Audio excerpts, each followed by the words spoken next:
اعوذ باللہ من الشیطان الرجیم بسم اللہ الرحمن الرحیم لكن الذين اتقوا ربهم لهم غرف من فوقها غرف مبنية تجري من تحتها الأنهار وعد الله لا يخلف الله الميعاد ألم تر أن الله أنزل من السماء ماء فسلكه ينابيع في الأرض ثم يخرج به زرعا مختلفا ألوانه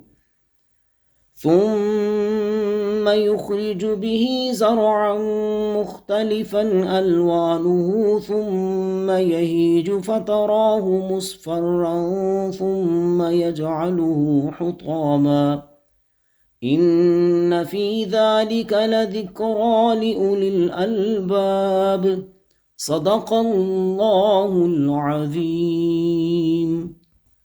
لیکن جو لوگ اپنے رب سے ڈرتے رہے ان کے لیے جنت میں بالا خانے ہیں، ان کے اوپر اور بالا خانے بنے ہوئے ہیں، ان کے نیچے دریا جاری ہیں۔ یہ اللہ کا وعدہ ہے اور اللہ وعدے کے خلاف نہیں کرتا۔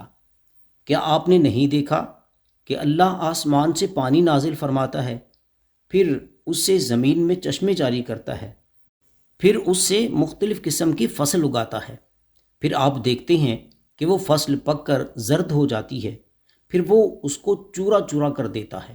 بے شک اس میں عقل والوں کے لیے ضرور نصیحت ہے۔ اللہ تعالیٰ نے انسان کو عقل و شعور، سوچ و فکر اور فہم و ادراک کی صلاحیتوں سے نواز کر اعضاء پر تصرف کرنے کی قدرت عطا کی، اچھے اور برے کی تمیز دی، اپنے نفع و نقصان اور نیکی و بدی کا شعور دیا، پیغمبران اعظام کے ذریعہ دعوت دین اور پیغام حق و ہدایت پہنچایا، اور اپنے ازلی دشمن سے خبردار رہنے اور اس کے مکر و فریب سے بچتے رہنے کی تلقین کی۔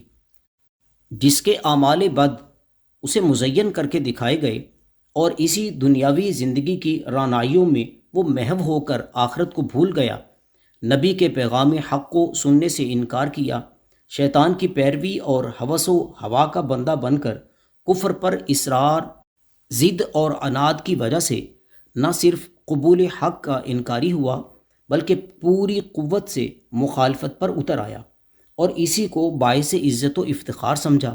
نبی کریم صلی اللہ علیہ وآلہ وسلم کی پیروی اور آپ کی اطاعت و اسوہ حسنہ پر عمل مدار نجات ہے۔ جس نے اس عظیم نعمت سے فائدہ نہ اٹھایا، ایسا شخص یقیناً دوزخ کا حقدار ٹھہرے گا، اور اس کا ذمہ دار وہ خود ہوگا۔ نبی کریم صلی اللہ علیہ وسلم کو تسلی دی گئی، اگرچہ آپ کی شدید خواہش ہے کہ سب لوگ ایمان و ایقان کی دولت سے سرفراز ہوں، اس میں آپ نے ذرہ برابر بھی کوتاہی نہیں کی۔ آپ تو ہر آن مائل بکرم رہے، بغض و عناد، ضد، ہٹ دھرمی اور کفر و استکبار سے جس نے اپنے لیے دوزخ کا انتخاب کیا، ایسا شخص کیسے آپ کے دامن کرم کا حقدار ہو سکتا ہے؟ آپ کا سایہ رحمت تو اہل ایمان کی پناہ گاہ ہے۔ اہل دوزخ کا ذکر فرمانے کے بعد اس آیت مبارکہ میں متقین کا حسن انجام بیان فرمایا جا رہا ہے۔ لیکن الذین اتقوا ربہم لہم غرف، جن لوگوں نے نبی آخر الزماں صلی اللہ علیہ وآلہ وسلم کی دعوت اللہ کو قبول کیا اور آپ کی لائی ہوئی ہدایت کو حق جان کر اس پر عمل پیرا ہوئے، اللہ تعالیٰ کی قائم کردہ حدود میں رہ کر زندگی بسر کرتے رہے، ممنوعات سے اجتناب کیا اور مباحات سے بھی منہ موڑ لیا، احکام الہی کے سامنے سر تسلیم خم کر لیا اور معصیت و نافرمانی کے کاموں سے بچتے رہے۔ یہ سب کچھ اللہ تعالیٰ کی رضا اور خوشنودی حاصل کرنے اور اس کے عذاب سے بچنے کے لیے کیا۔ ایسے لوگوں کے یہ اعمال ان کے لیے دوزخ کے عذاب سے بچنے کا ذریعہ ہوں گے۔ کسی ڈرانے والی چیز سے نفس کو بچانا اور اس کی حفاظت کرنا، کسی ناپسندیدہ چیز سے خود کو بچانے کے لیے اپنے اور اس چیز کے درمیان کوئی آڑ یا رکاوٹ بنا لینا، دل سے شہوات کو نکال کر قولاً اور فعلاً نبی کریم صلی اللہ علیہ وسلم کی لائی ہوئی ہدایت اور آپ کے طریقہ کار پر عمل پیرا ہونے کا نام تقویٰ ہے۔ اللہ تعالیٰ ہی اس بات کا مستحق ہے کہ اس سے ڈرا جائے، سو جو شخص اللہ سے ڈرے گا وہ اپنی شان کے لائق اس کو بخش دے گا۔ ایسے لوگ آخرت میں اللہ تعالیٰ کی نعمتوں کے حقدار قرار پائیں گے۔ ان کے لیے جنت میں بالا خانے بنے ہوئے ہیں اور ان بالا خانوں کے اوپر اور بالا خانے بنے ہوئے ہیں۔ غرفم من فوقها غرف، اہل جنت کو زیادہ سے زیادہ نعمتوں کی بشارت دی جا رہی ہے۔ اونچے اور بلند محلات و بالا خانے جو ان میں داخل ہوگا ہمیشہ خوش رہے گا، ہمیشہ زندہ رہے گا، کسی نعمت کو زوال نہ ہوگا، جنت سے کبھی نہ نکالا جائے گا، ہر قسم کی مشقت سے آزاد ہوگا۔ اعرابی نے عرض کیا، یہ کن لوگوں کے لیے ہیں؟ فرمایا گیا، ان لوگوں کے لیے جو پاکیزہ گفتگو کریں، کھانا کھلائیں، روزوں پر ہمیشگی کریں اور اللہ کے لیے نماز پڑھیں جب لوگ سو رہے ہوں۔ مبنیۃ تجری من تحتها الانہار، نہایت خوبی اور سلیقے سے بنے ہوئے ان محلات اور بالا خانوں کے نیچے نہریں بہہ رہی ہوں گی جو ان کے حسن اور خوبصورتی میں مزید اضافہ کر رہی ہوں گی۔ وعد اللہ لا یخلف اللہ المیعاد، یہ اللہ کا وعدہ ہے، اللہ وعدے کے خلاف نہیں کرتا۔ توبہ کرنے والوں سے مغفرت کا وعدہ، اطاعت کرنے والوں سے جنت کا وعدہ، دیدار کے مشتاق اور محب صادق کے لیے قرب، رضا اور اپنے دیدار کا وعدہ۔ وعدہ اور وعید میں فرق یہ ہے کہ انعام و اکرام کی خبر دینے کو وعدہ کہا جاتا ہے اور سزا کی خبر کو وعید کہا جاتا ہے۔ وعدے کے خلاف کرنا بخل ہے اور یہ اللہ تعالیٰ کے شایاں بھی نہیں، اور وعید کے خلاف کرنا کرم ہے جو اللہ تعالیٰ کے لیے جائز ہے۔ کفار کے لیے سزا اور عذاب کی خبر حتمی اور لازمی ہے، اور خطا کار مسلمانوں کے لیے عذاب کی جو خبر ہے وہ حتمی نہیں ہے۔ وہ چاہے تو عذاب نہ دے اور عفو درگزر سے کام لے کر معاف فرما دے، یا معمولی سزا کے بعد معاف فرما دے، یا کسی کی شفاعت کو قبول فرما کر معاف فرما دے اور نعمتوں سے نواز دے۔ الم تر ان اللہ انزل من السماء ماء فسلکہ ینابیع فی الارض، زمین میں موجود پانی کا اصل آسمان ہے۔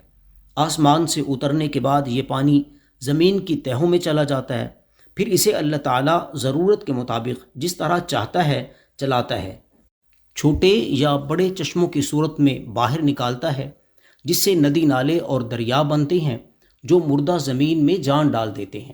کیا حیوان، کیا انسان، سب کے لیے یہ پانی حیات بخش ثابت ہوتا ہے، اور کھیتیاں لہلہانے لگتی ہیں۔ مخلوق بارش سے پہلے ہواؤں کی آمد پر مسرور ہو کر جھومنے لگتی ہیں۔ جمادات کے علاوہ اس کائنات ارضی پر کوئی مخلوق ایسی نہیں جس کی زندگی کی بقا پانی کے بغیر ممکن ہو۔ ثم یخرج بھی زرعا مختلفا الوانہ، پھر وہ اس کے ساتھ کھیتی نکالتا ہے جس کے رنگ مختلف ہیں۔ آسمان سے اترنے والا پانی ایک، زمین ایک جیسی، مگر اس سے نکلنے والی کھیتی کا رنگ، ذائقہ اور افادیت ایک دوسرے سے مختلف، غذائیت میں بھی ایک دوسرے سے جدا اور الگ۔ یہی عالم پھلوں اور پھولوں کا رنگ، ذائقہ اور خوشبو سب ایک دوسرے سے جدا، دیکھنے والے کو خوش کر دے۔ ثم یہیج فتراہ مصفرا، پھر ایک وقت پر یہ سب کچھ سوکھ کر خشک ہو جاتا ہے۔ اب اسے پانی سے جتنا بھی سیراب کیا جائے، کھاد ڈالی جائے، ادویات کا چھڑکاؤ کیا جائے، واپس اپنی حالت میں نہیں پلٹ سکتی۔ ثم یکون حطاما، پھر وہ چورا بن جاتی ہے۔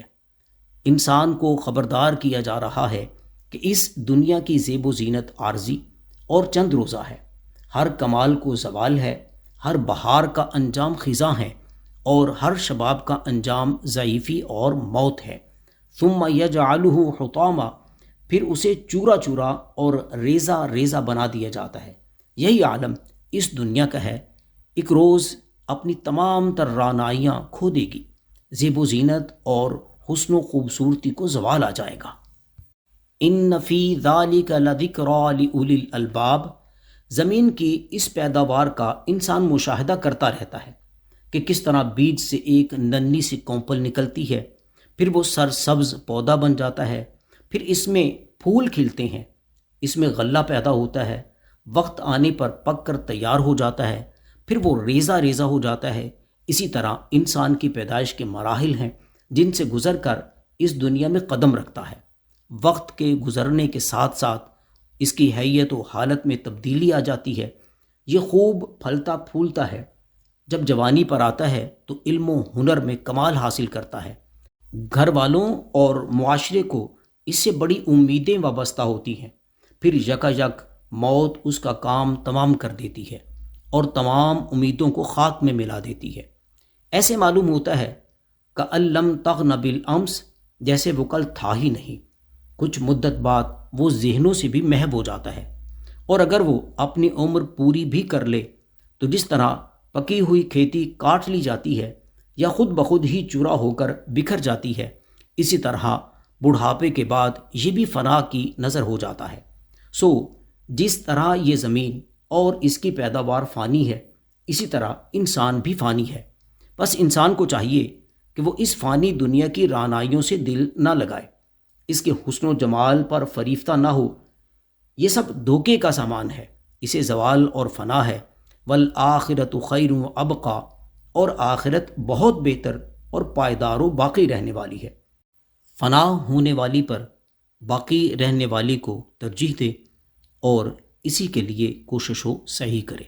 یہ زمین اور اس کی تمام تر رعنائیاں، اس کا حسن، اس کا جمال اور اس کا کمال ایک روز فنا ہو جائے گا۔ بس عقل مند وہی ہے جو دنیا کی بجائے آخرت کی تیاری کرے اور آخرت کے گھر کو بہتر بنانے کی کوشش کرے۔ وما علینا الا البلاغ المبین۔